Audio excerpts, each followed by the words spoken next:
বুক ধড়ফড় করছে, মনে হচ্ছে আপনার হার্ট অ্যাটাক হতে পারে। হ্যাঁ, এটা হতে পারে, তবে তার আগে আপনার দুশ্চিন্তা আছে কিনা সেটাও ভেবে দেখবেন। কারণ দুশ্চিন্তা বা টেনশনে আমাদের শরীরে ফাইট অ্যান্ড ফ্লাইট রেসপন্স নামে এক ধরনের রেসপন্স অ্যাক্টিভেট হয়, যেটা আমাদের সিম্প্যাথেটিক নার্ভাস সিস্টেমকে অ্যাক্টিভেট করে এবং এই নার্ভাস সিস্টেমের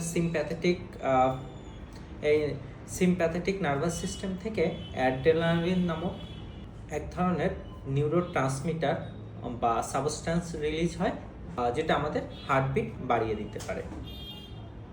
তবে এই বুক ধড়ফড়ের সাথে যদি আপনার বুকে ব্যথা, শ্বাসকষ্ট, ঘাম হওয়া, বুকের মধ্যে চাপ অনুভব করা বা বুকে ব্যথাটা কখনো কখনো চোয়ালে, গালে অথবা ডান হাত বা বাম হাতের দিকে ছড়িয়ে যায়, তাহলে সেটা আপনার হার্ট অ্যাটাক হলেও হতে পারে।